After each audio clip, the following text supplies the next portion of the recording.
All right, hello. I am Grimm's Lawyer, and this is Project Stream number 10.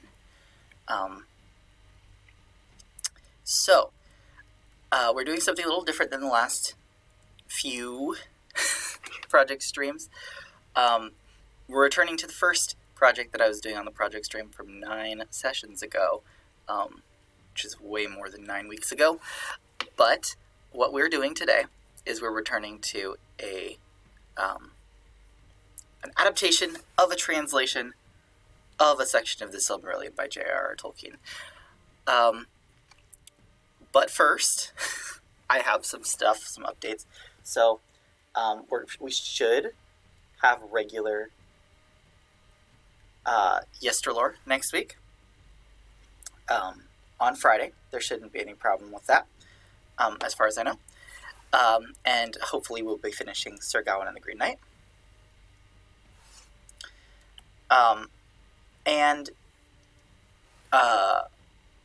Let's see. I had another update, but I completely forgot. Okay, I should write these things down before the stream. But we are going to get into the project in a moment. I have 2 other things to say before we start. One is it's become a theme in these streams that I don't manage to have breakfast before the stream. And I need to not skip breakfast. This is going to turn into a mukbang at some point. I do have food that I'm going to eat as we work through this. I will try to mute my mic when I do so that you're not hearing my eating sounds. But, yes, that will happen, just so you know.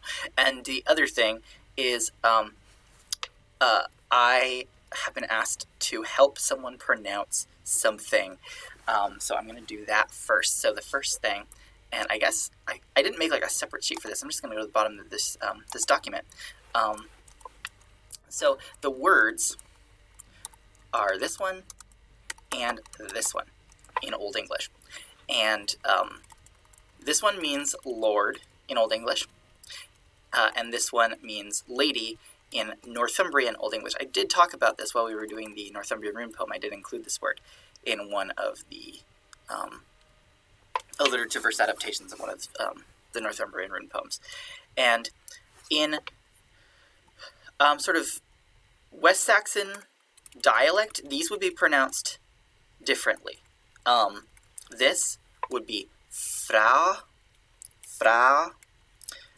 and the IPA for that, I think I can write, is, if people know IPA, fra. It's a long diphthong, fra. And this one would, in West Saxon, be more like freu.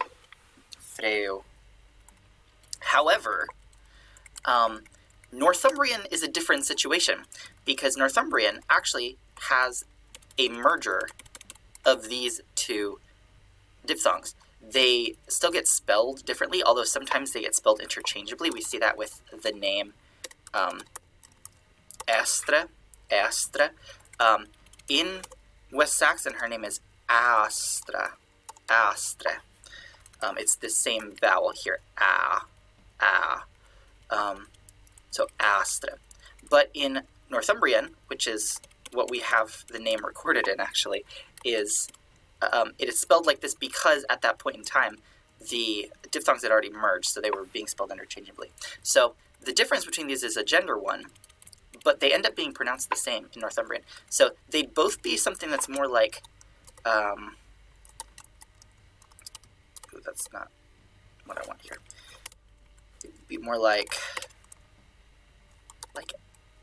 air, or maybe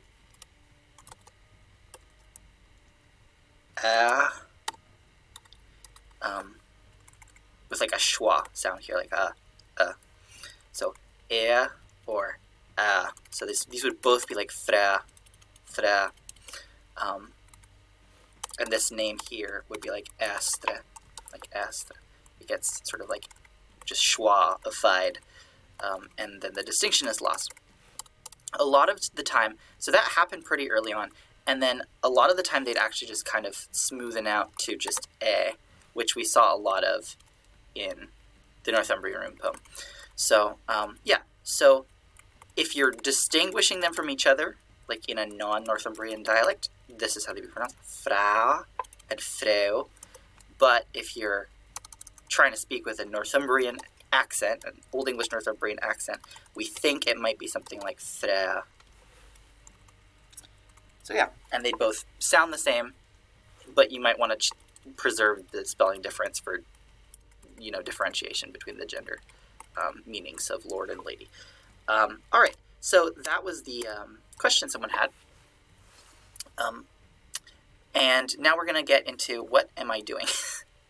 If you weren't here 9 project streams ago, I have already started. As you can see, this is actually like the product that I'm producing here. I am adapting a translation of the music of the ainulindalë, which is the first part of the Silmarillion, which is about the creation of the universe in Tolkien's mythos. It's a translation I did when I was in high school, and I'm adapting it from that and not straight from the Silmarillion, because I've already kind of, in the translation, thought through some of how I'm going to render things into Old English, so I don't have to, completely start from ground zero with translating and adapting. I translated it, and now I'm just adapting it. The other reason is copyright. Like, I'm not just going to show the Silmarillion text on my screen. I don't want to get taken down from YouTube when I upload this. So it's a lot easier to show, like a not being commercially sold translation I did for personal use many years ago that is in a language most people can't read. And so it's a lot more copyright friendly, I think, to just be using my own translation of the Silmarillion to show on the screen.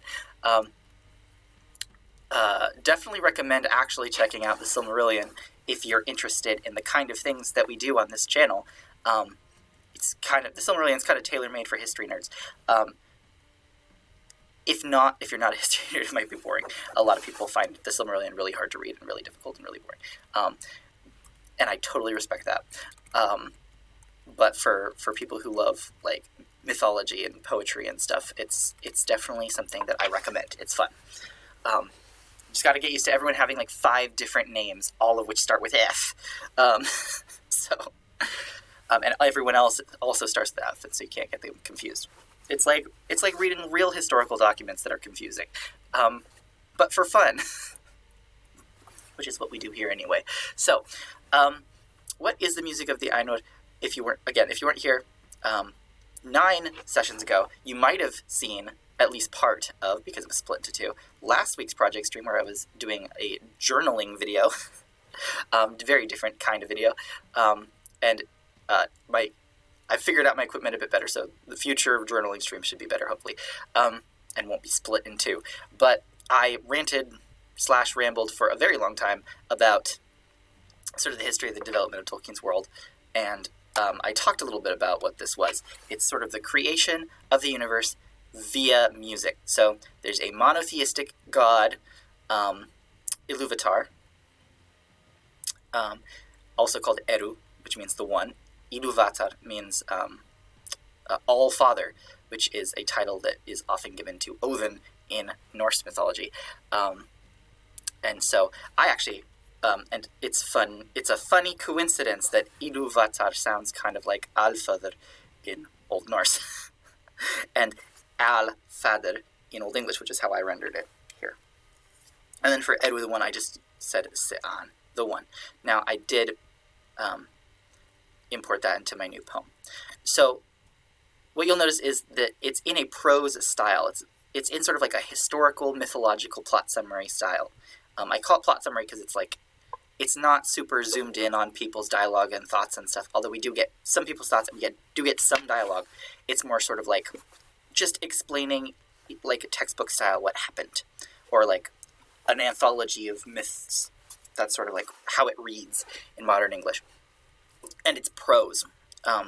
And I am adapting it into poetry, A, because it's fun, and B, because writing his great stories into epic poems was something that Tolkien was working on in the 1920s and early 30s, and ended up stopping after he wrote The Hobbit, and not completely stopping, but like moving on from, or getting busy from doing, once he did The Hobbit and then got busy with The Lord of the Rings and stuff. So, and by the time he finished The Lord of the Rings, he went back and was not doing epic poems anymore. He was trying to like sort of make them Silmarillion more realistic, sort of in the style of The Lord of the Rings, which kind of is in the opposite impulse of the epic poems he was doing before, which are way more sort of fairy tale, mythological-esque style.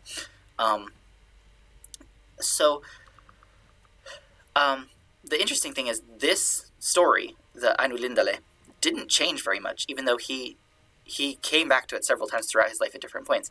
It didn't change very much at all from like his earliest drafts to his very late drafts before he passed away.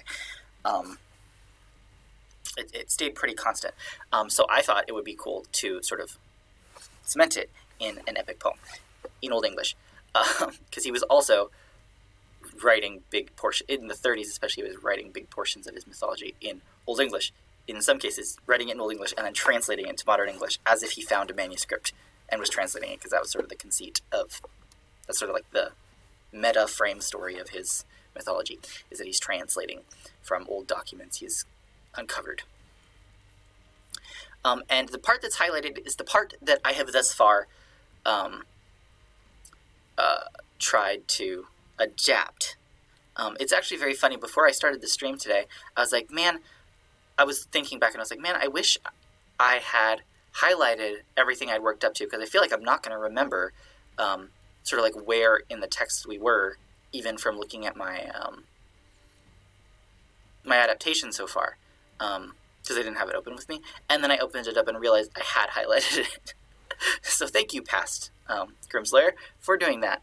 Really appreciate it. It's going to make life easier. So what do we have so far?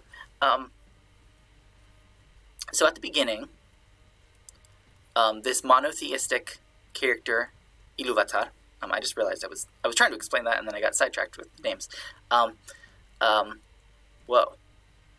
Oh no, my browser just crashed. No. Okay. While that's loading up, I'm gonna...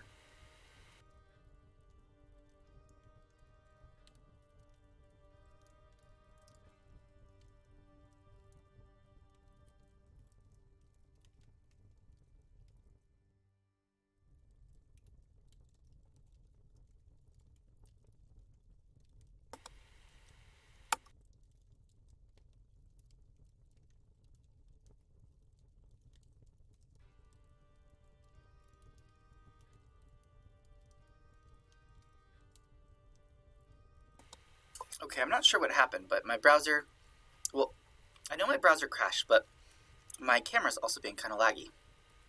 I'm going to go into my task manager and see if I'm running something I'm not aware of.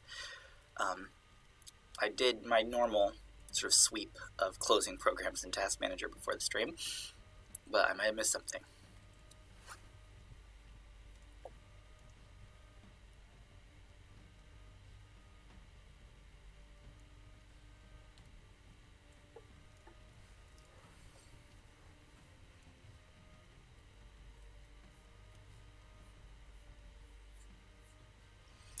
No, there's nothing extra running. That's strange.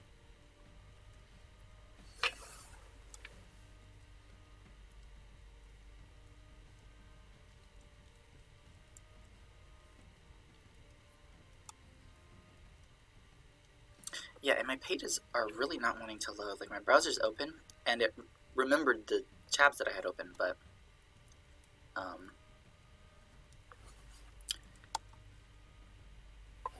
it didn't. It's not loading them. It's very strange.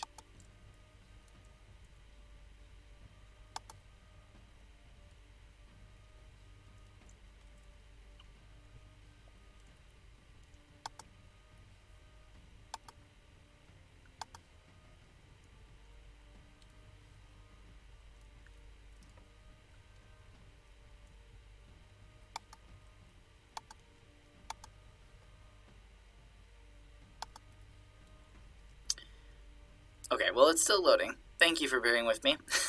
It's probably a super fascinating stream so far.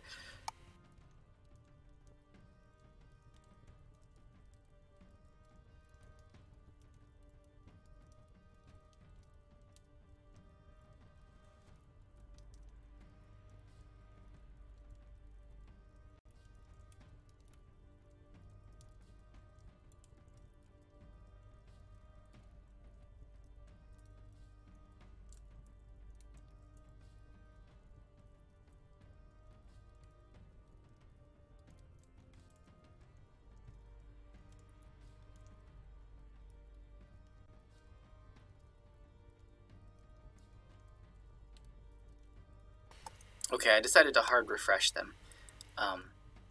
The translation is still loading, and it's still trying to load the font, I think.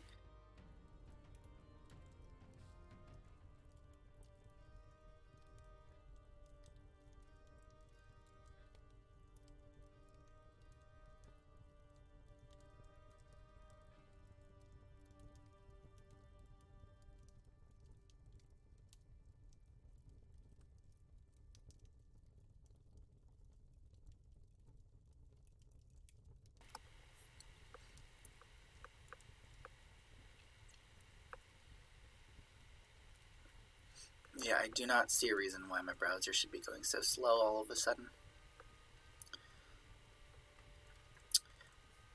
I'm going to try to clear the cache.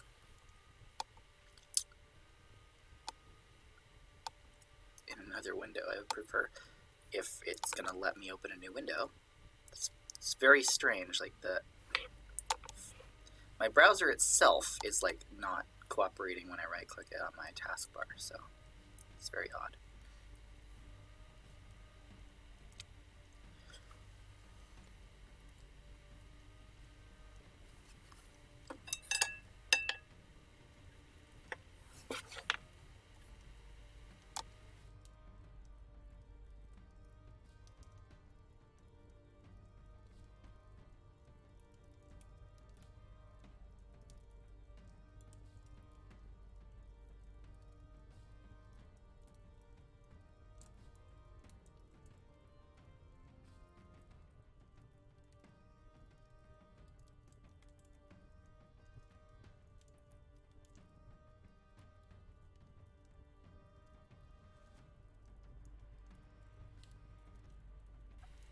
Okay, well, I will try to recap just completely from memory while this is going, and I try to clear the cache. Ilúvatar creates out of his thought the Ainur, the holy ones, which are sort of like planetary intelligence type figures from like a medieval Christian perspective, I guess. Like, they are sort of like deities, but they're not deities because there's one deity. But they kind of function like a pantheon of deities. They're just under a monotheistic one.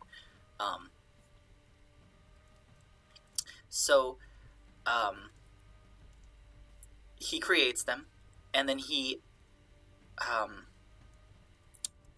sort of gives them instruction to create a music with their voices, which are compared to musical instruments. And, well, they start making the music that he wanted them to make, and he was happy with it. And there was one among the Ainur, named an Ainur named Melkor, which means he who arises in might. And he was the most powerful of them all, but he had also been sort of like exploring the void that's outside of the halls of Ilúvatar, looking for the flame imperishable, which is sort of the fire of creation that Ilúvatar himself used to create, and continues to use to create everything. And he wants to find it, but he also, in the music, wants to make his own theme that's different from the one that Ilúvatar, instructed them all to do. So he starts doing his own thing, like singing a song that is in discord with the music that's being sung. And some people just kind of, or not people, but other Ainul give up. Some start, kind of like when someone's really loud in a choir, loudly singing in the wrong key, the people around might start using that key because they're, trying to match the people around them. So some start singing his song, and so the two songs start to clash. We haven't quite gotten to the clash yet, though. What we have so far, my browser telling me that this page is slowing down Firefox. I noticed. I certainly noticed. I already cleared the cache, so I don't know what's going on. I'm gonna hard refresh it again. This is almost loaded. I'm gonna hard refresh this again too, though. Bosworth Toller's also doing this. Like, it's still, it seems pretty loaded, but it's still saying it's not loaded, which is strange. Like, it's telling me in the tab that it's not completely loaded. Also, yes, I know it is off. Like, it's cut off. Whenever you have your browser, at least for me, whenever I have my browser window less than completely covering the screen, it just cuts off part of the side. It's usually like just the sort of margin on the side, and that's fine. But I also have my stream view sort of like cropped a bit so that there's not all this white space on the side on the documents, but I do realize that does mean some of this is cut off. But that's okay, because I'm going to click on the entries and you'll see them. Okay, once I do. I have Bosworth Toller open because it's alliterative verse, and so sometimes I need to find synonyms for what I'm looking for that alliterate, or just anything that will alliterate when I'm getting stuck. Because this is a demanding verse form.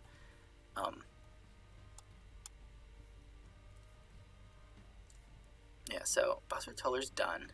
It's in my two documents now that are still struggling to go. Especially this one. It really does not want to load the font for this one for some reason, and I don't know why. This one's loading the font and the other formatting. Although the formatting of the actual interface for Google is being weird. Yeah, this is so strange to me, why it's doing this. Anyway, in this horrible font, I'll start reading what we have so far. So we have se an, og the alfader, on the yenemned. Oh, there we go. There's the font. Okay. Arest, the hálgena is hiebarn sheop.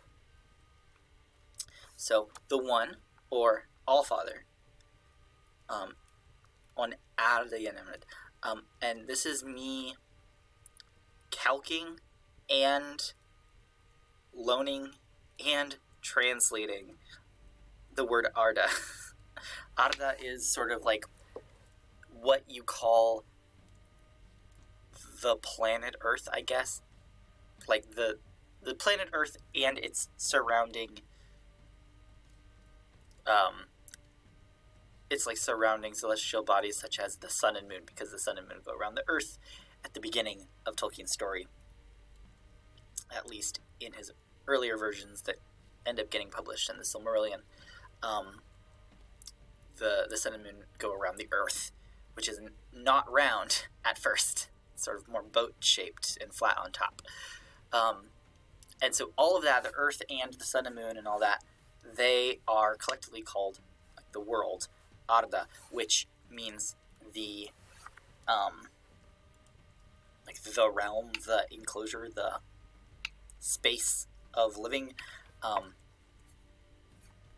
And that is sort of Tolkien calking on Yard.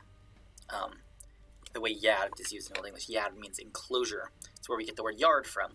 But it's used of the world. Midanyard. Midanyard is the world, the earth. It's used of earth in Old English. And he is kind of calking that. And so Yard is earth, and middanjard is Middle Earth. And I think I used Jard. Yeah, I used Jard for Arda in my original translation in 2012 or 13 or whenever I did this. But I needed vowel alliteration, and Ard means earth, ground, and also sort of like space. It's like your space. Like, this is my Ard, this is my place I live in, my region. And so I thought that would be also a good translation. And it's a bit closer to Arda, which is the Quenya word that means a very similar thing. Arda starts with A, and in Old English, in the West Saxon dialect that I'm using, AR gets vowel broken into EAR. So if they were to loan Arda into Old English, it would probably be something like Ard, Arda, or Arda, depending on what gender they wanted to give it. But Ard is the word that already exists that means a similar thing. So, yeah, that's what I was sort of doing there. So, in Arda, in the world, named. First, hálgan. So, hálga is the word I decided to use to render Ainu. Ainu means holy one. And holy one in Old English is hálga. It's used for angels sometimes, or even just sort of like any kind of divine entity in some translations of like classical stuff, I believe. But yeah, it's a sort of nounification, we call that a nominalization, of the adjective hali, which means holy. That's where we get holy from. And that is an adjective derived from another adjective, hal, which means whole or hale, like healthy, completely whole and doing fine. You say hello by saying like westu hal, or wesati hal if you're talking to a group, or just hal. Hal westu, be you whole. And when you say goodbye, you say ferthu hal, or ferati hal. Go whole, go be healthy in your going. First Aris, Thahargan, is Hiyabar Shep. He made first the Ainur, the holy ones, who were the offspring of his thought, is the line in the Silmarillion. And so, Hiyabar, Bar means child or children, and Hiya is sort of your thoughts. Your thought, and that alliterates with H, which is why I used it. And he formed them, he shaped them. And this verb shepan in Old English is almost exclusively used of God. When someone creates something, you almost always use the verb werkan, which is to work with your hands, to create with your hands. And the past of that is workta or rochta, which is where we get the word wrought. W-R-O-U-G-H-T, which is a rare word, but it's the past tense of that because it means you create something, you worked it into being. Whereas shepan, which is sort of where we get the word, like the verb shape, you shape something. It's not quite where we get the word, it's related, but it is used more of like divine entities who come in and shape things from without. It's just kind of an interesting usage thing that we notice with Old English. And so that's why I chose that verb, because it's a monotheistic God who's doing this. Hejerechta him antimbro, ellen kraftiga dramas. An tha alch gliwoda, tha glad was alfader, and odra hergnodon langa huila. Alright, so he taught to them antimbro. Antimbro is a what the text is saying is like themes of music, and theme is kind of hard to translate, but this is sort of like a conceit or a concept, a conceptualization or plan of something, and it includes the root timber, and timbran means to build. It's related to the word timber, as in like when you cut down a tree, and like the wood that you use to build a building. Timbran means to build. So this is like the for building thing, like your ideas, your plans before doing something. But it's like, it's not your plans in general, it's like a specific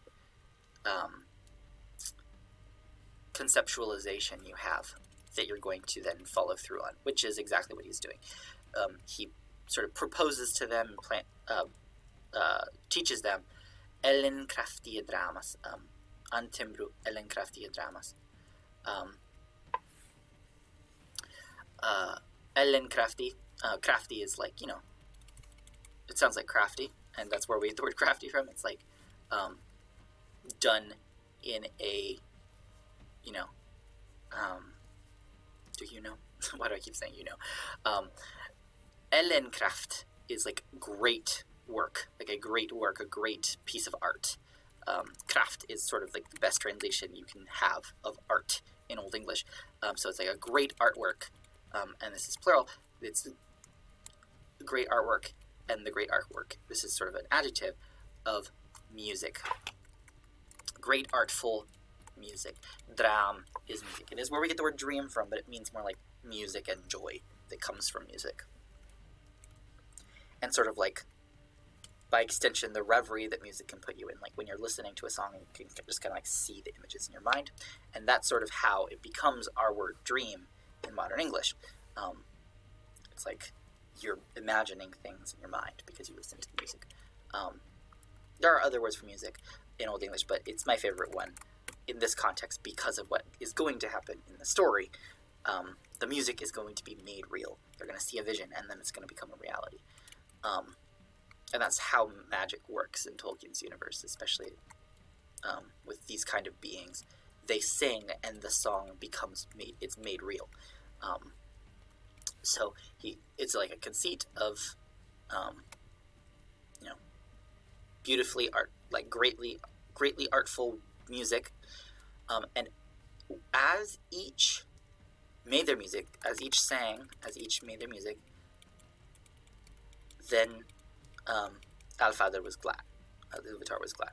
As each sang, he was happy.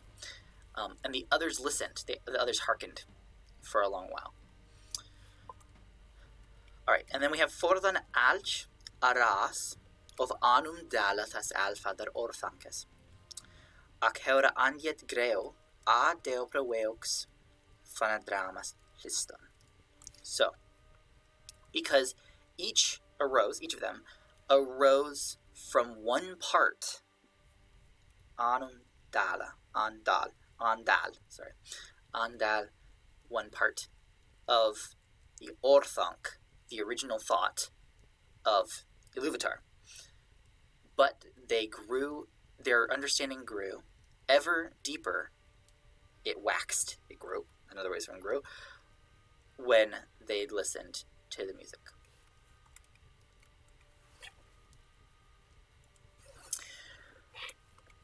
Fa hebeon him at samna, an breme an timber, the mid wuldra on yinth an mid glama endath, him leida larquidum for the luton hie him swiend liche, and quath Alfadr, Achen dram, je makiath nu, minra an timbra, and sithan ewich the blasta un brosnian liche, each alda, je shulon a thairian that cleudor, mid yahidum eurum, and tha yat samna gliwiath, tha glad were the each. So, then he bade on him, he sort of commanded them together, he summoned them together, and a great theme, which begins with glory, and ends with splendor, glam, which we get the word gleam from. He laid larquidum in sort of lore speech. He laid it before them in an explanation. He explained it to them. Wherefore, they bowed to him silently. And then he said, a great music now make you now. from my themes, from my instruction. And since you are made through the flame imperishable, like through the flame imperishable, each alda, I sort of ignited you. Yeshulan afairian thatleodor. You must beautify that music, this sound, with your thoughts. And when you sing together, then I will be glad. I will become glad. So I'm going to sit and listen, basically. And you can do variations on my music. Like, please add your own little flourishes and little, sort of like, make it your own. Make my theme your own. So we get sort of this setup. And we can see Melkor is kind of taking his instruction. And then I don't even want to say takes it to the extreme, because he cuts out the my theme part. It's like, yeah, put your variations on my theme. He's like, no, I'm going to do my variations on my theme instead. Which, I don't blame him. He can do his music. I'm not a huge Melkor apologist because he does some horrible things, but like in this situation, should have let them do some improv, like some real improv. Could have been avoided. But yeah, so sorry, I'm just trying to zoom in a bit more so you can see this better. So the next part, I'm going to read the next part in the prose version. It's still loading, by the way. This page, for some reason, really does not want to load. Also, I just noticed my bookmarks tab was up all of a sudden. It's weird. I never told it to turn on. So, where are we? Þára hálgena stefna. So what we get here are, I see North Poet's in the chat. North Poet, I answered your question at the beginning of the stream, so you will want to look at the recording of this when it's done. Thanks for being here. Okay, Þára hálgena stefna, Yelij gamen wudum and chitulum, Whistlamon beamon bladhornum, on fiddlemon orgelum, on Yelij unarime lishum sang hapum, on gunun dréam, thas alfard to smithienna, on lerdur endelazra yorixlander yiswena on yewevena, Evin herton that before yond hearing to them, grundum, unto them hachthum, on tha britain wangas, on thare ardunga, thas alfard the warrant to ardunga yefilled. An thas dramas wuma afor to thara amatina sa thahid nara amati.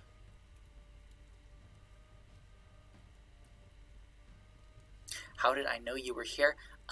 In my stream chat, I actually don't even have Twitch open, but on OBS there's like a little widget for like your stream chat, and it shows you who's present, like users in chat.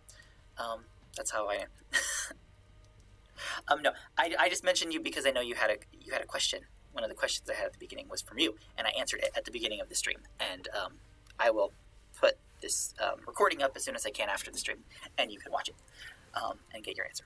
So what we have here, and I kept going, Tolkien loves really long, even run-on sometimes, sentences, and this chapter is no exception. It has tons of really, really long sentences. You can imagine how difficult this was for high school me to translate. So essentially what we have here, and I'm trying to figure out how best I want to translate this, because there's some opportunities for alliteration, and in other places it's like I don't have a way to alliterate these if I'm going to adapt this directly. He's listing the instruments that they sound like. He says, then the voices of the holy ones, like instrument and instrument and instrument and instrument and instrument, and like a lot of singing voices, began to build on the theme of the music of Ilúvatar. And their voices went out beyond hearing to grounds and heights and the places of where Ilúvatar dwells. They were filled, and it went out into the void so that it became unvoid. Like, it was no longer void because it had music in it. So basically, their music sounds like instruments, or I guess like analogous to instruments for our mortal minds to understand. And it's sort of turning nothing into something.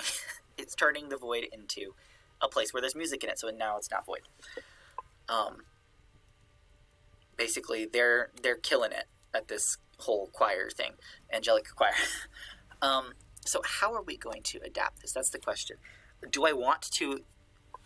The thing I'm trying to decide is, I think there is an important effect to Tolkien listing the instruments that they have. It's sort of like emphasizing how diverse their voices are. Like, it sounds... It's not just like, here's a bunch of flute players, or here's just a chamber choir singing a cappella.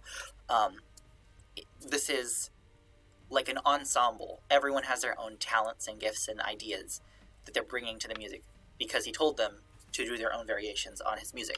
So I think it's important to list the different instruments, but I want to figure out how to list the instruments. So I'm trying to remember all of the different instruments that Tolkien is using here. I mean, I could just read it. Yeah, gamen wudum and chitram. The thing is, some of these words in Old English are vague, because a lot of these instruments, like names of instruments, are borrowed from outside of Old English, and some of them are not. So, and I think I also reordered some of them too, which is the tricky part. I'm trying to see if I can remember the list in some early. I have a lot of this chapter memorized. I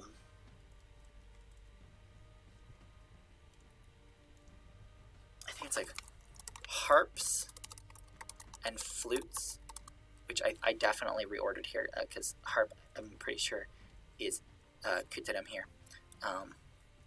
Kuterim, the is like making it a dative plural, because it's like kiter is like the kithara, I think is the Greek name that it comes from. It's not the same as a kithara, but it gets loaned as a word for harp into Old English. And gamen wudu is sort of like game wood, or like joy wood. It's a way to say flute. And there's flute here too. Whistle is another word for flute.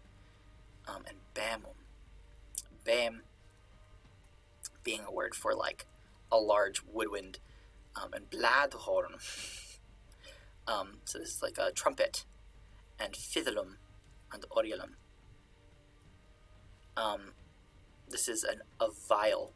They say violin type thing, and oriol is organ, and that's also what I've been calling Melkor, because orgel means organ, but oriel, Germanic, means pride.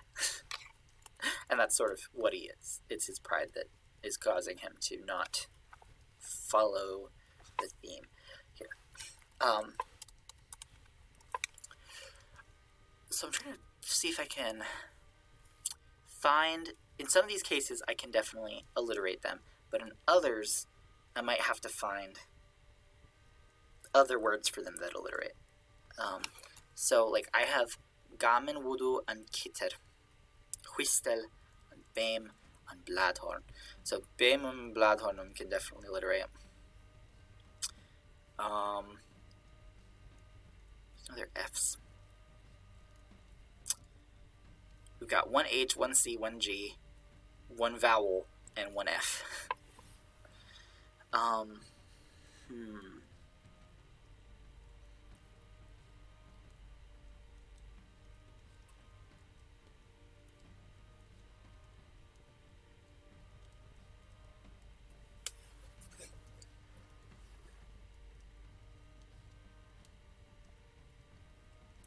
I am, in my brain, I'm like sort of constructing lines in my head out of some of these, and I'm not sure if it's going to work, but what I might end up doing is take some of this description of it going out around the hulls and into the void.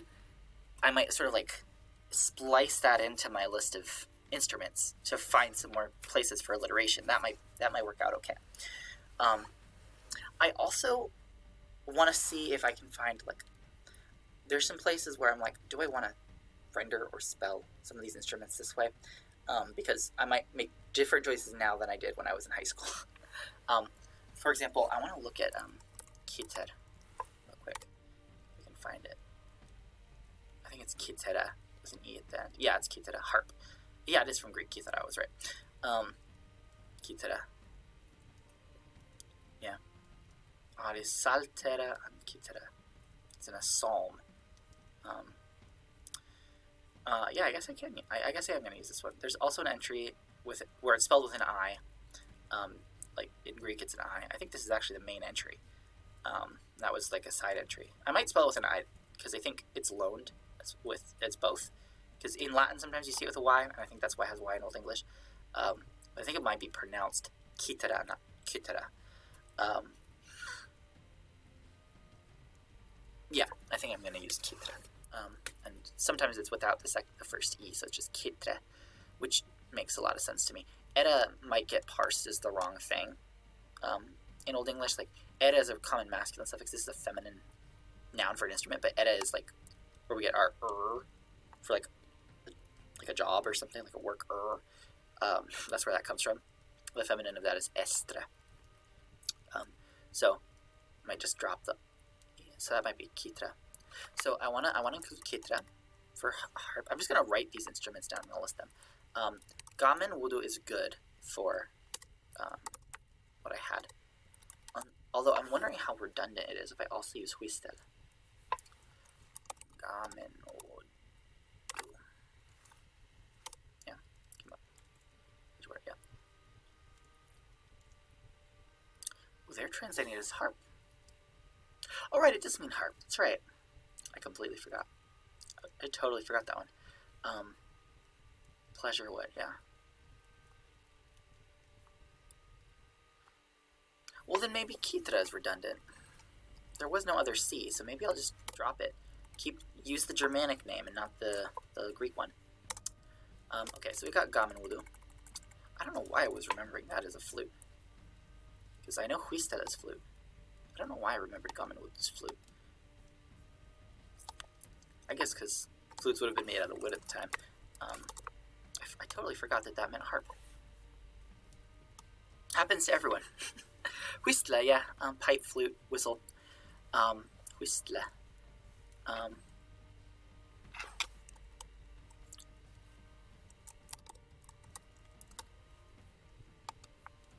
want to look at gamen wudu again. Yeah. It's just the same as wudu. I was second guessing the gender of it for a second, but I was like, wudu is masculine, but is gamen wudu masculine? Sometimes when you compound words together, they change gender. Usually it's the gender of whatever the end of the compound is, but there are some weird cases where, like, a word is one gender, but then when you add a word to the beginning of it, it changes gender. So I just want to double check that wasn't one of those cases. So yeah, we got huistle, and we've got Bam Bladhorn. Bam's looking real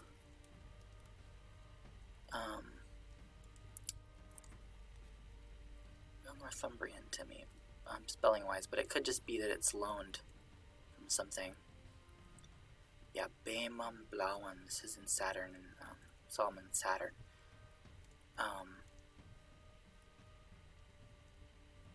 It's also spelled Buma.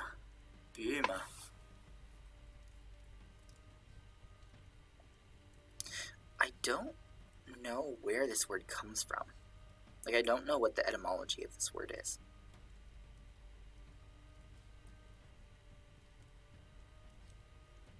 It looks like Buma has more entries, though. Like, it looks like it's the more common one. Like, more attestations. And also, it looks like there's more sort of, like, words derived with the spelling of it, like Buma Sangara, trumpet player, Bumida, trumpet player, Bumian, to play the trumpet. I think that's what this is going to mean. Yeah, to play the trumpet, Bumian. Yeah, I guess it can be Beeman as well. Yeah, I think I'm going to go with Buma with a Y. Buma for trumpet. And then Bladhorn. It's going to be a horn.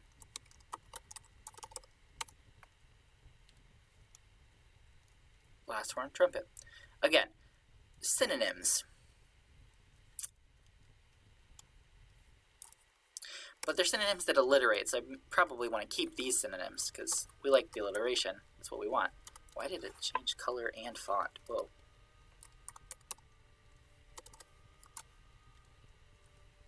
Oh, it's not letting me change my keyboard either. That's so strange. Okay. There we go. Loud horn. Okay. Bima was feminine, right? Yeah. Okay. And then we have fiddle and orgel. I think I remember the genders of those and what they mean. Oh, I need to spell with thorn in their search bar. Not fiddle. Fiddle. There we go. Fiddle. Fiddle. Yeah, another feminine one. Fiddle. And I don't remember where this word comes from either, but I'm pretty sure it's Germanic because it has a lot of Germanic cognates. Might be Germanic from a loan into like Proto-Germanic or like early Germanic or something. Or it might just be loaned. But yeah, they're citing fides for guitar. String. Fidula. That would... The fact that it has... that it's a D in German, and then it's like a thorn sound in English, suggests to me that it was loaned into an early Germanic language. Because D, intervocalically, and like Proto-Germanic is a the sound. So this fidula would have been loaned as fidula. But that's medieval Latin, so I'm unsure. I'm going to think about this. I also want to know where Bima comes from. Might take a little etymology detour real quick. No, it's not where I want to go.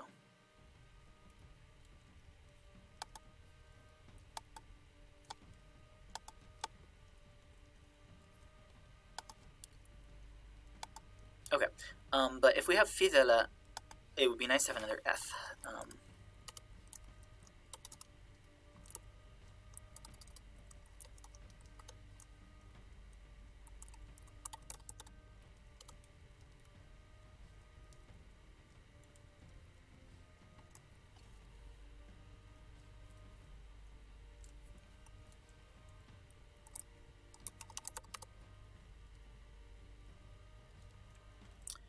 Because we also have orgela.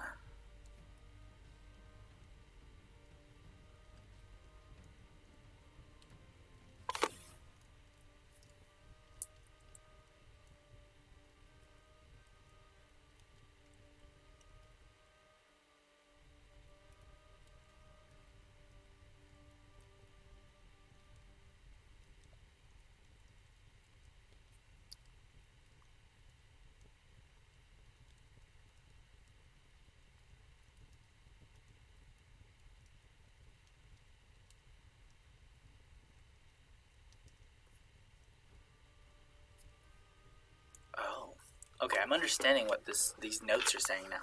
Okay, so I think this, like buzzword toller, is showing different options because they aren't like making a definitive thing.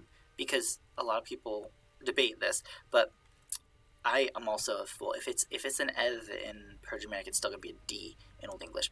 So if it's a thorn in Old English, it's a thorn in Proto-Germanic, which means that the Proto-Germanic would be fithulo. Here, fithulo. And that can't be from any kind of Latin word. So this says vitula. Vitula is where the word viol comes from, like viol and viola, etc. And some people think that, like, oh, this might have been loaned into German and then into other Germanic languages from there or something. But a T becoming a thorn does not happen from Latin into Proto-Germanic. It happens when they're cognates with each other. Like if a Latin word and Proto-Germanic word are cognates, then you have like a Proto-Indo-European T that goes through Grimm's law into thorn in Proto-Germanic. But if it's loaned, it's going to stay a T from Latin to Germanic. However, if a Proto-Germanic thorn is loaned in Latin, it's going to become a T because there's no thorn in Latin, and it's a voiceless sound, so it's going to be rendered with a T. So some people think that it might actually be the reverse, and that it might have been Proto-Germanic that loaned the word into Latin, like Latin loaned it from Proto-Germanic. But then my question is, why would Latin get the word from Proto-Germanic? I don't think fiddles came from Northern Europe down into the Roman Empire. That's not what happened. So it's all very confusing. I think it might just be a big coincidence. Like they just sound very similar, like vitula and fitulo. I think it might just be a coincidence. Or some really weird telephone going on between the words. So in any case, I feel a lot better knowing because I was really like, I've never really thought about where fiddle comes from, and now I really want to know. I think the spelling with D, this might be a thing where like thorn becomes D in English. It does happen a couple times. It's not very common, but it does happen a couple times. Or it could be like German influenced the word or something because it's a D in German. Anyways, I feel a lot better. So fibula and audio. I want to go to the entry for that too.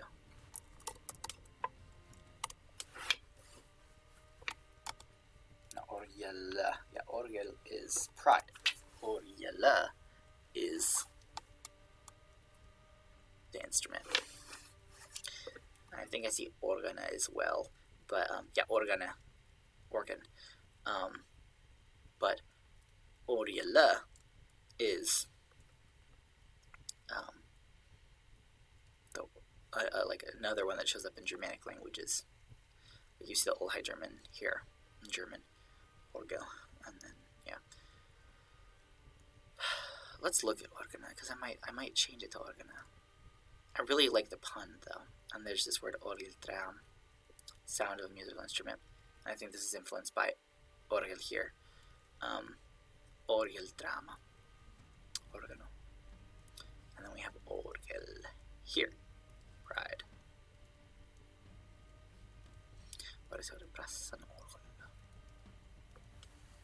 Alright. So, I do want to take a peep at organa as well. A musical instrument. I love how vague it is. Marjoram. Oh, like this is related to oregano. Interesting. I forgot that was the thing. Organa having two completely unrelated meanings. It's great. All right. So I think I'm gonna stick with orgela, just because of the pun. So we need to figure out how these are gonna fit together. As descriptions of the hálgena stevna, the voices of the holy ones.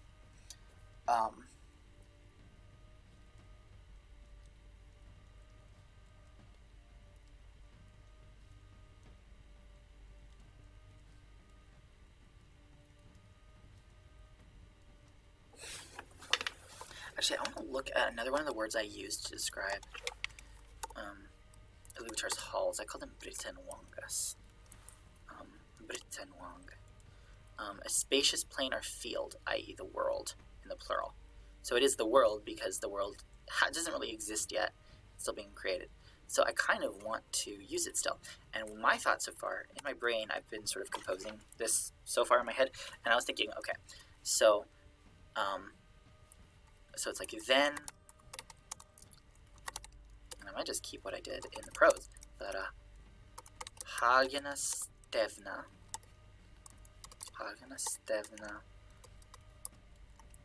and I'll go, how many spaces am I putting in between? Yeah, I'm doing 4. And I'll do like Whistlum,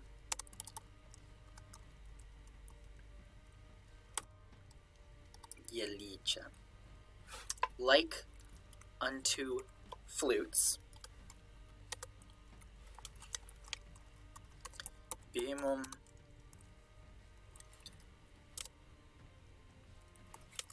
an bladhornum,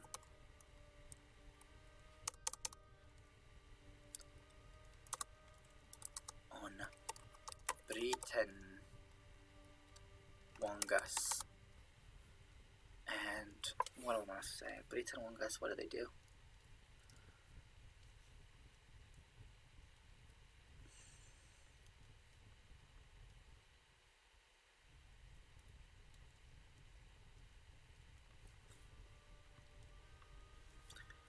Or maybe, okay,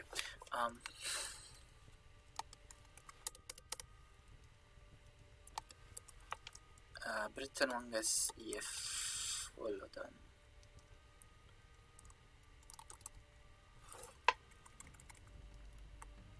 Actually, I think it should be Philodan. Oh, now I'm second guessing how to conjugate this verb.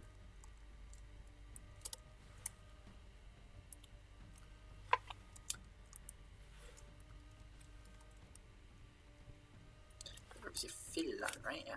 So this would be a Philedon. Yeah. And it's long, right?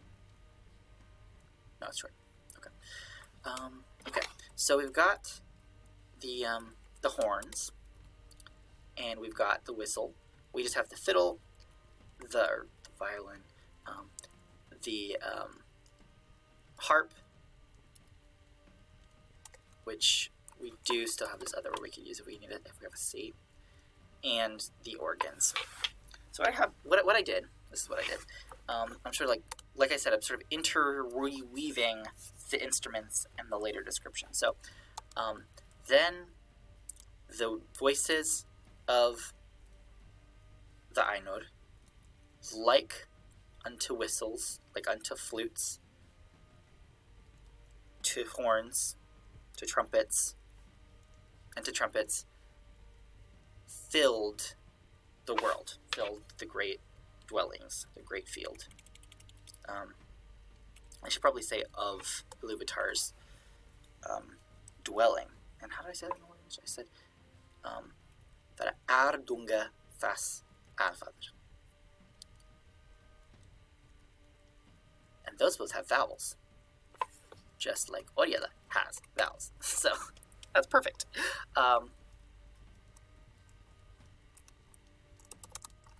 So I'm, again, probably just going to copy that prose at first. I might switch the order, though. On Ardunga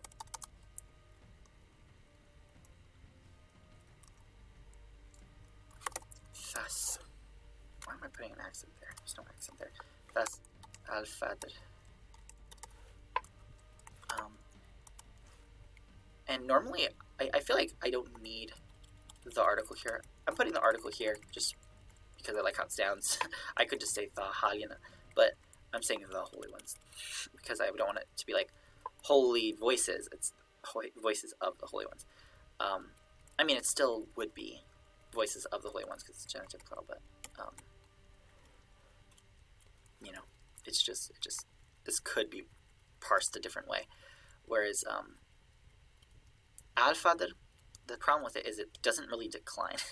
Like in the singular, it's pretty indeclinable, which means it doesn't change for case. So I could say this grammatically in a poem, but it doesn't make it super clear that it's like the dwelling of Iluvatar. Like in context, it's clear that that's what it means, but it's just like extra nice to have the word "the" here of the Allfather to show that it's genitive. On Ardunga fas alfader, I might put a little break there just to show like I'm going back to my description. And then Oriel needs to be the first stress. Oriel dréam. I might use that word instead, like the sound of music, the sound of organs. Oriel dréam. What verb do I want to use here?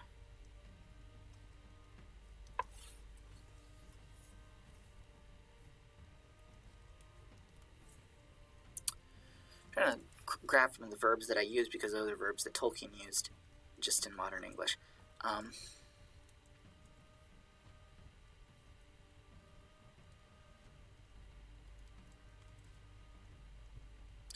Oriel dréam smidodon.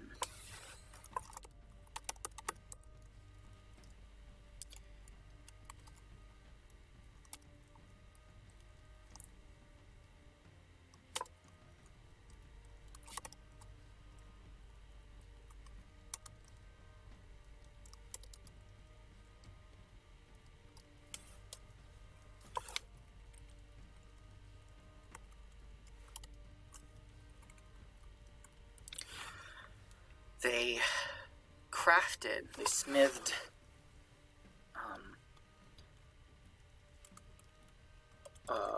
dréam, the instrumental music. Chitra Gamenot. Fiddle. Which one do I want to use? I have two harps and a fiddle. Two harps, one fiddle, what do I do? None of them alliterate with each other.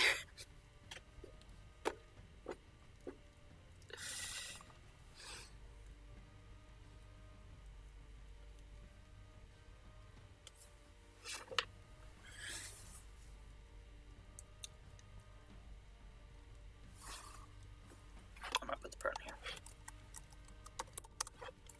They. Yeah, I don't need it because it's pretty clear. Actually, yeah, I don't want it. I'm just gonna. It's implied by the hálgena up here. I don't need to. Hálgena step not there. Don't need to do it. It's poetry. People will deal. So, how do I get these in? This is so hard. So,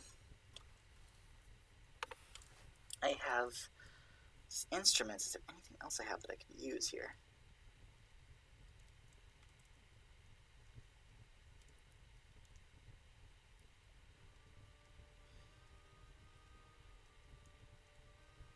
Okay, let's see.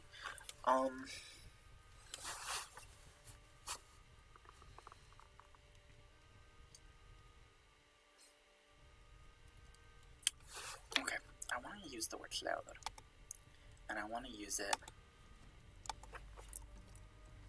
but I already used my my H instrument, but maybe I can. Maybe I could do something with this. So I wanted to look at the examples here to get some inspiration.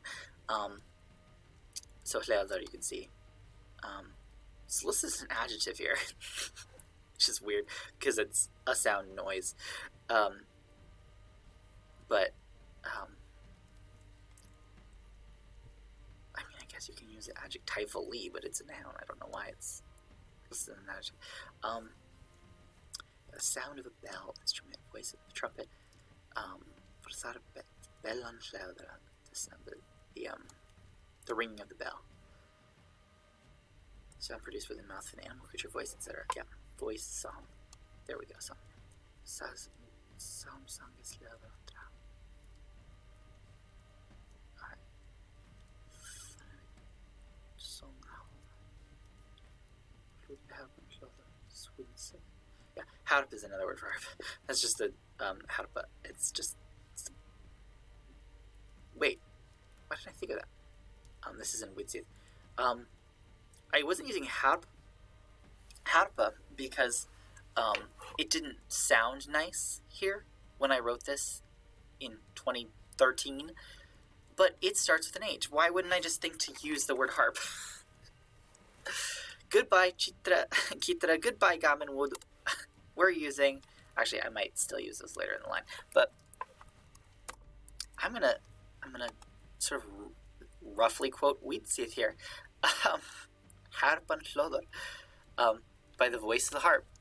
And that's exactly what I'm doing. They're creating organ music or instrumental music. They smithed by. I kind of want to use B. I can use B. B is slightly different. B. I'm gonna just copy the line. Harpan hlodor. Hlodor. Harpan hlodor. Tolkien would so approve of me just like quoting this line, I think. He would want to put this into a wider context. So yeah. I'm not going to pretend I can read his mind, but I feel like he'd be into this. He loved Wheatseed. I can say that. He was a fan of Wheatseed. Okay. Vi har på en klöder.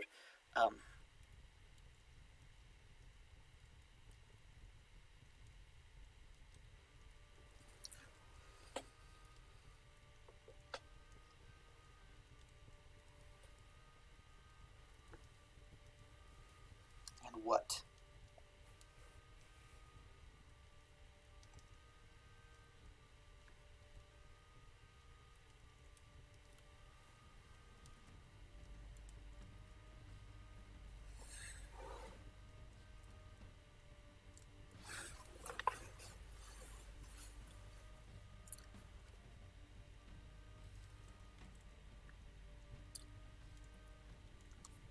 I'm gonna do something weird.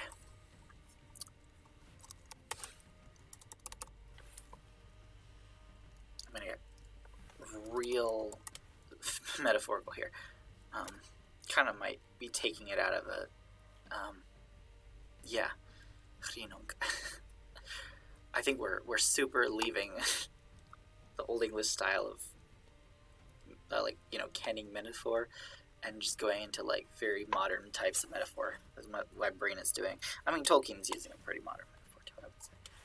I mean, he's engaging with an old metaphor of like music. Like angelic music is a really old thing, but there's some places where he uses some really sort of contemporary forms of metaphor in this text.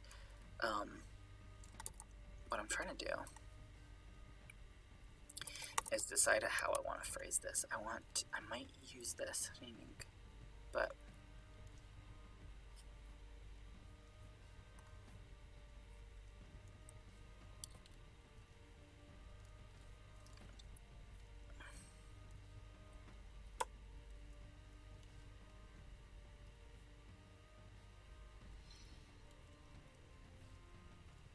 yeah. So what I'm thinking is I'm going to say, in the touching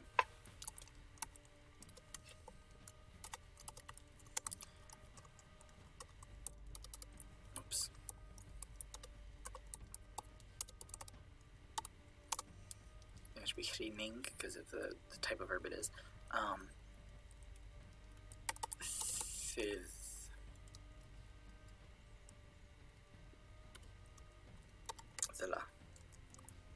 Fiddla. Hrining fiddla. So they smithed instrumental music by the voice of the harp, the music of the harp, and the touching of the fiddle, of the violin.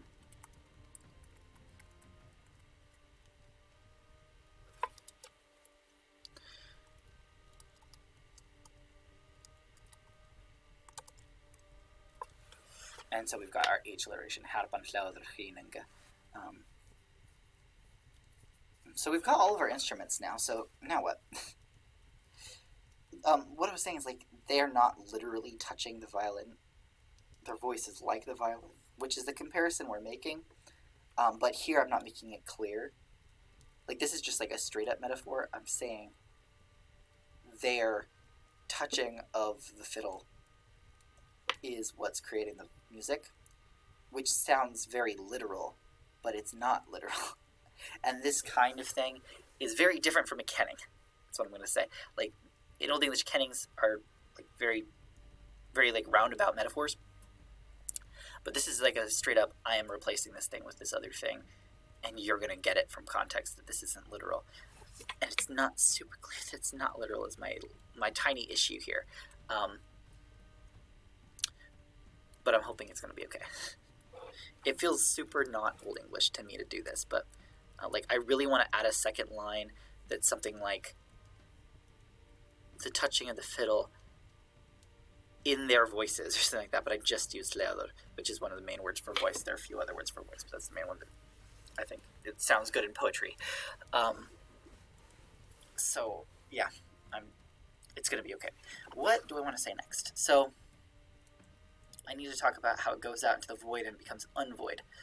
I'm trying to keep alpha that highlighted.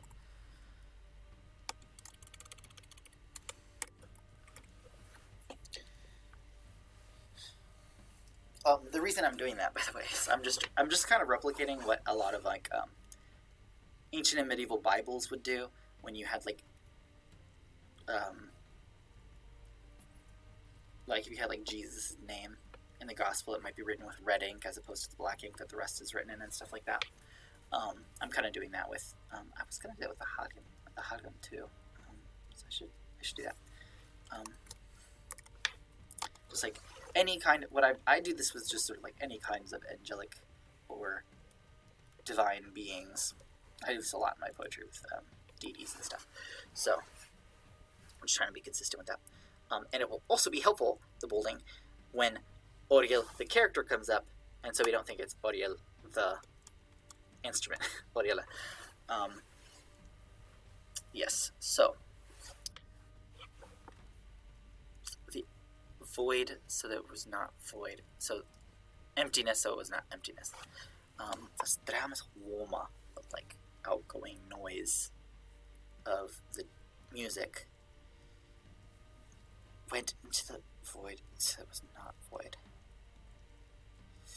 I mean, I could just alliterate amity with amity and cheat a little bit. It's not really cheating. That happens in Old English poetry a lot. They alliterate a word with itself because it still counts. Okay.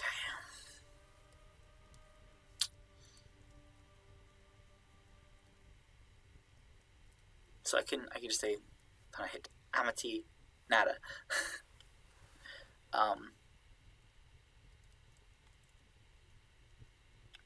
And I also think I need to fix this. I think High School Me was being too literal with the translation here, because Tolkien says it was not void, but the it here is the emptiness, which is feminine. So it should be she was not empty. She was not void. And I think this would be amitiyu with a U or an O at the end. So spelling something at the end with a U or with an O it doesn't make a difference in Old English. It's just a spelling choice. Like they're functionally both a final U sound, because Old English doesn't distinguish final O versus final U. It also just doesn't distinguish final short E from final short I, which is why you don't see a lot of final short I. You pretty much only see final short E. You do see final long I and short I. Final long I and final long E distinguish, and final long U and final long O less frequently, but still sometimes distinguish. But the short ones, the end of words, they just kind of blend together. So if this were O or U, it would still be amity either way. So I think I need to change that and reorder that. So that can be a line, but what am I going to do with... I want to use dréam as warmer or something like it. So I'll need another either W or D in the prior line. Oh. Yeah, no, that's easy. Okay, I got it. Yeah, I was actually gonna need another thing anyway, and I have it now. My solution. Okay. So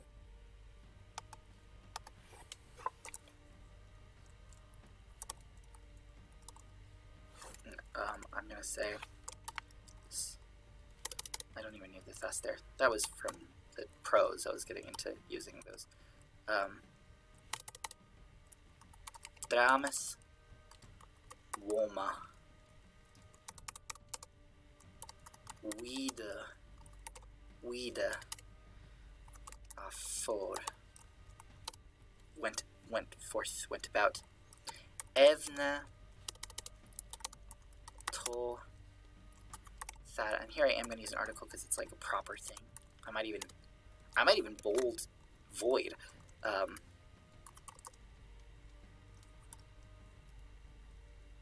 Amity nessa.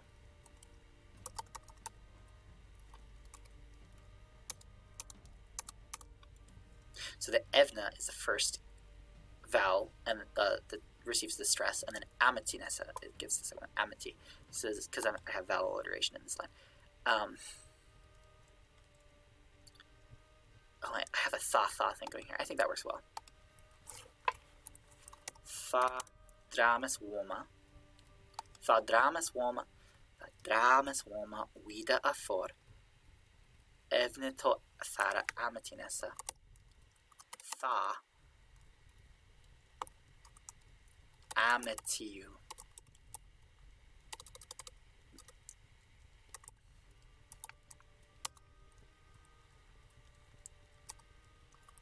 Heu nada.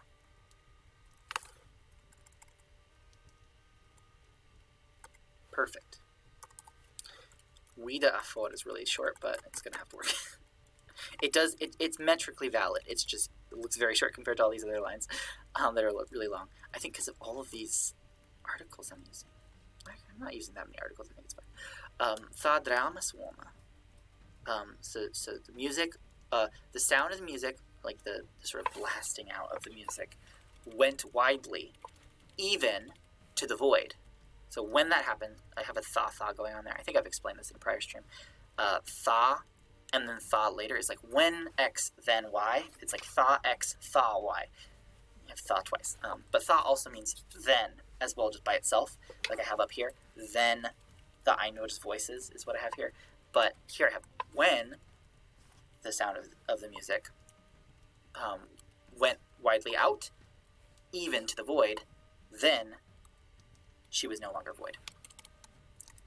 And especially because I have this like tha here, it's super helpful to be consistent with the gender here. Like in later Old English, you don't need to be that consistent with the grammatical gender because you start having more like natural gender coming about, where it's like, even if this word is grammatically feminine, if it's an inanimate object, I'm going to use it. Or even if this is a grammatically neuter word, I'm going to use she because it refers to a woman, even though the word is grammatically not feminine. Like that became more of a thing in later Old English, but consistent pronouns with the grammatical gender is actually really helpful here because I know I'm referring to like what was no longer empty? The emptiness, because it agrees in gender. That's one of the many uses of grammatical gender, is it helps you corroborate in complicated sentences or when you have multiple actors in the sentence to match things up. Can help slightly. So I have the emptiness becoming not empty anymore. Sedan tha halgan navdon nani dram gilij to thisum yesmidad ag manquith the gratra dram shall yesungen wervan at foran alfader the halgum anthas alfader children after dom daya. So this is just a part where Tolkien's saying, like, there's never since been such a great music that the Ainur have made, but some say that there's going to be a greater one after the end of the world, after Dom Dai. After Dom Dai. Dom Dai is the end of days, I think is what it says in the modern English. Dom Dai is Judgment Day, and it's used in Old English. There's also Domesday. That's like the Domesday book. That's where I get the word doomsday from. But it's the Day of Judgment. Dom is judgment. Daemon is to deem or to judge, and Dom is that which is judged. So it's the Day of Judgment. And Tolkien originally had this really elaborate idea of how the world would end. He never actually wrote it out in full. He just had like the sketch of what was going to happen, and it's really interesting what he was going to happen. It's called Dagor Dagorath, the Battle of Battles, when all the good and all the evil will clash. It's basically like very reminiscent of not so much like Ragnarok, because Ragnarok is sort of more like a lot of the gods die in that one, whereas in this version it's more like it's more like Revelations, where like the good guys win, like unequivocally. So yeah.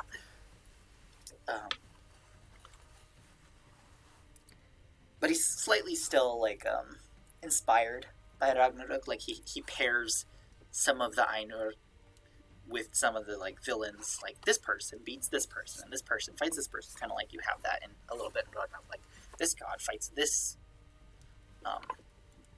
this character, and this god fights this character. Alright. Fa fas alfader antimbrushulona richt. There's a lot of ahs that I didn't accent at the beginning of. My dog is being silly. My dog is being very silly. I'll be right back.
Alright, sorry about that.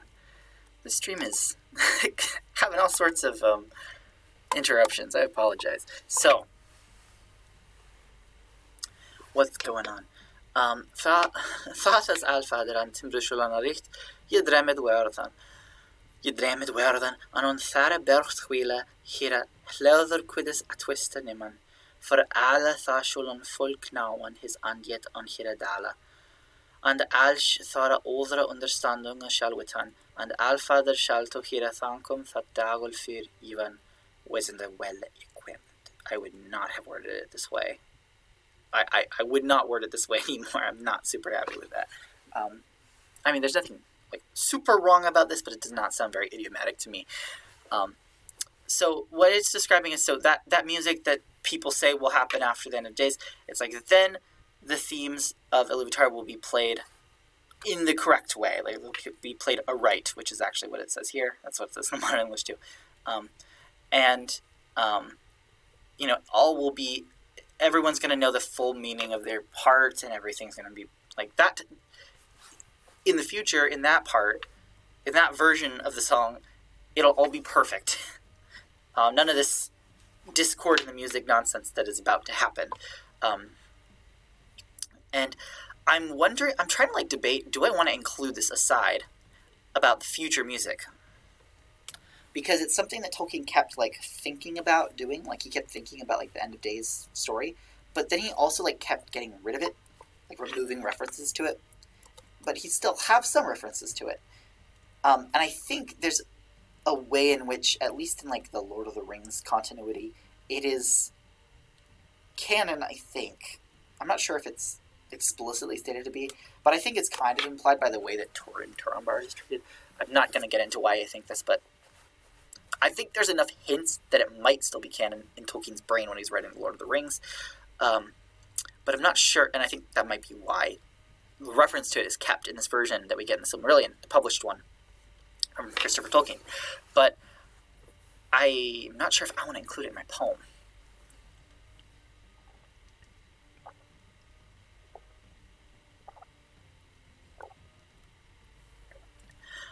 Because this is also a weird thing that Tolkien does a lot in his writing, apart from just writing really long run-on sentences, is he kind of replicates a medieval style where you kind of expect the listener to know the story a little bit already, so you'll give spoilers, because there's no such thing as a spoiler in this kind of storytelling. Your audience kind of has heard the story before, and they're just entertained by you retelling it to them. And so you'll reference things that haven't happened in the story. You'll mention ahead things that aren't relevant yet, just because of something that you just said reminding you of it. Here, we're talking about how great the music was and the fact that it filled out the void, and it's so good. Oh, it's so good. It's not going to be done again until the end, when it's going to be done even better. So that's kind of an aside. That is also what we might call a spoiler for what could happen at the end of the world, but it's Tolkien replicating that medieval style of storytelling. So I think it might be fine to keep. I don't think there's a problem with keeping it. I'm just not sure if I want it. On the one hand, I'm not sure if I want it. On the other hand, I feel like I should include it for those reasons I just explained. So I'm kind of stuck here. The reason I'm not sure I want it in my story is because I'm not straight up translating this. I'm adapting it. And I'm adapting it kind of loosely as well. So this kind of aside, I'm not sure how necessary it is in the style of adaptation that I'm doing. However, to keep with the spirit of the thing, I kind of feel like maybe I should still keep it.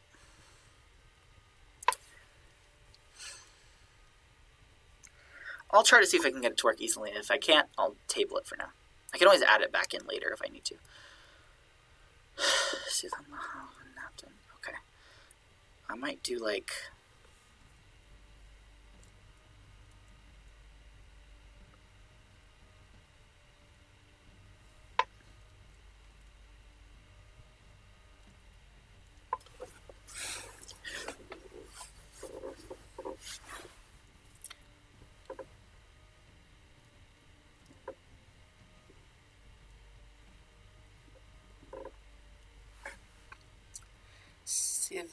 Than Thisithan Thes Dram Than Thes Dram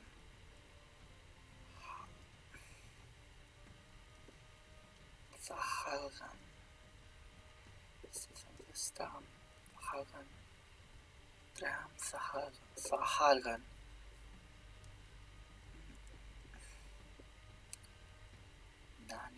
dréam, just use the same word again. Two stanzas in a row, use the same word to alliterate with each other.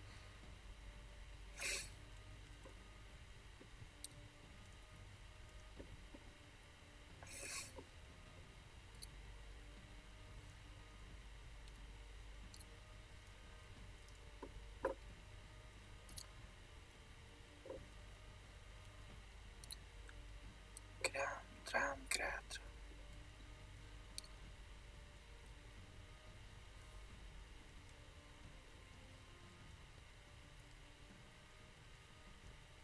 Okay, I have an idea.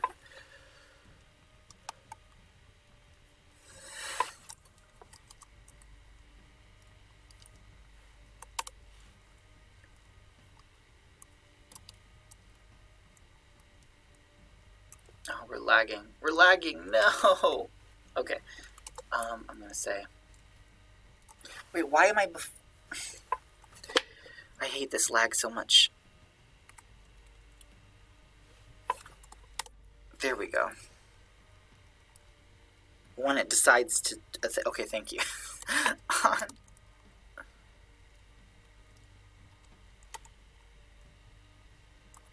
Dréam. Yet.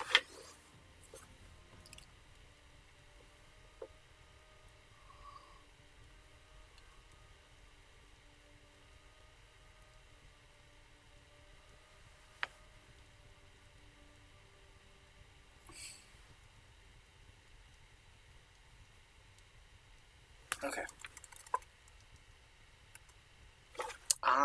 Dréam gratra. Gratra. I accidentally hit 3 instead of E. Whoops.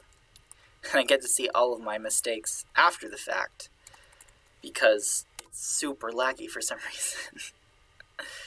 I might have to cut the stream short because I'm lagging so bad and I don't know why.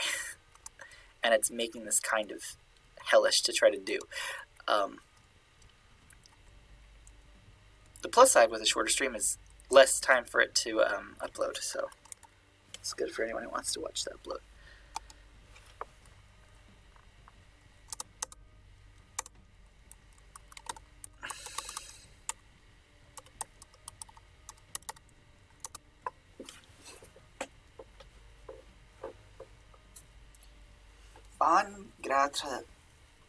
Dréam gratra yet.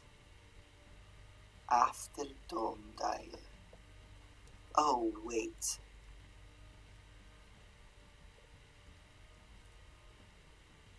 Domdaya has 2 Ds, and I think both of those would count, and it would be like one of those secondary stresses getting counted thing. I could just switch the sides, because gratra yet aren't part of the alliteration.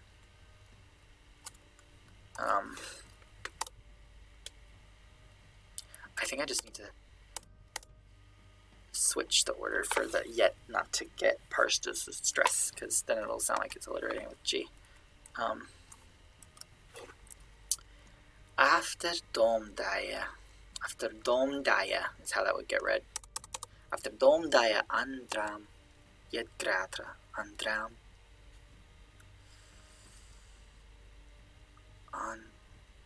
dréam. Wait, how many spaces is there?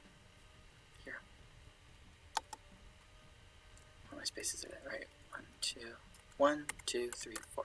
Okay, good. Dréam. Yet. Gratra. This is extremely tedious. Yet. Gratra. Gratra. Why do I keep pronouncing that as the schwa? Yet gratra.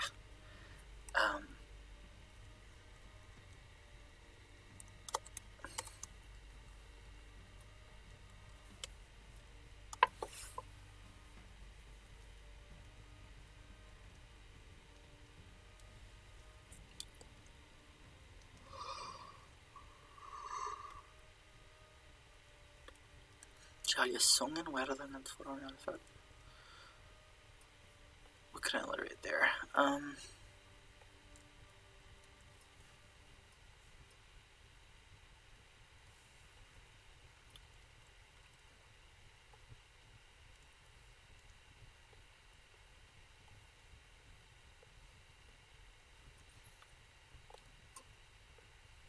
Se har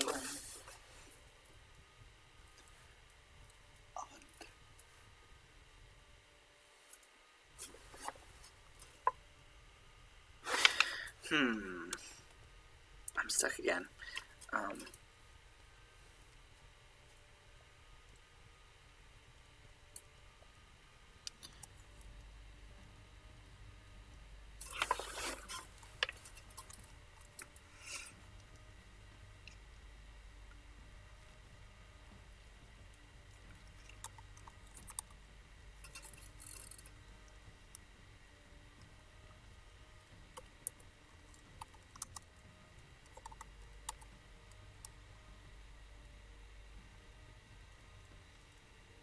I'm spelling that wrong.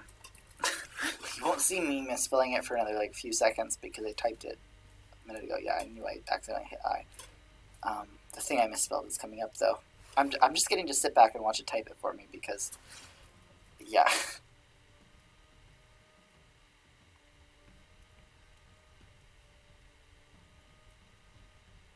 I gave up. Okay, cool.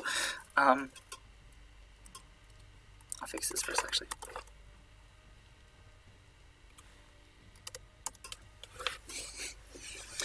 I think after this line, I'm going to end the stream just because we need to... This lag is really bad, and I don't know why it's happening so bad. I've checked my task managers, I've cleared my cache. I don't know what it is anymore. It's middled with... So, it becomes made after Doom Day. One music greater, yet greater. So this is sort of a way to show the future. It's just using the present of Werlan. My dog is acting up again. Submitted with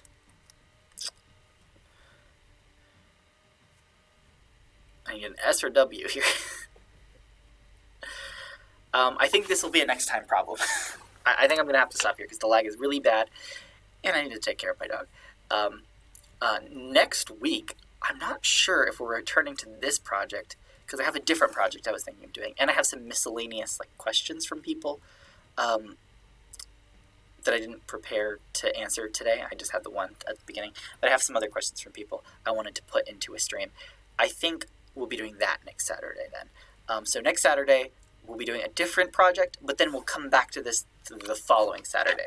And hopefully I will have this figured out. I think what I might do is I might work on some of this some more alone and then just kind of present what I have a little bit in 2 Saturdays, and then we'll work on it some more together that day. I hope this wasn't super boring for people. I know there's some interruptions and some waiting for things to load and stuff, but I hope this was still interesting and entertaining for people. I'm going to call most of this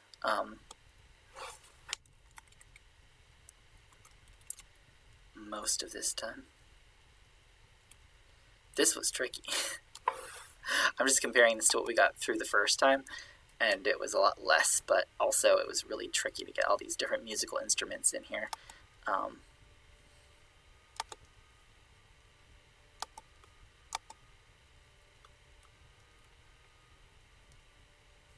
Yeah, this was the first session, and this was the session.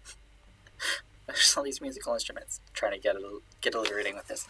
Okay, so that's all for today. We're ending a little early, but I hope to see you either in Yesterlore next week when we're trying to finish Gowan and the Green Knight if we can. And if not then maybe in next week's project stream. I'm going to be answering some questions. And that might also be another journal video, just because I think people seem to like that format of like me using my camera to like show you my journal as I talk. And so I might be journaling as I answer questions. I might even write my answers in the journal. We'll see.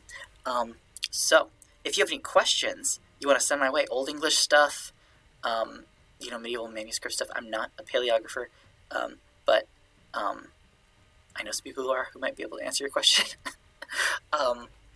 And just any kind of like Yester lore adjacent thing or Old English thing, I'm down to answer. So send questions in the YouTube comments if you're watching this on YouTube.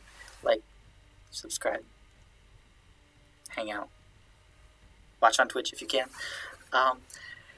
And yeah, I hope you all have a great rest of whatever time zone you're in. Have a wonderful insert that time, day, night, whatever. Thank you for watching, and farewell.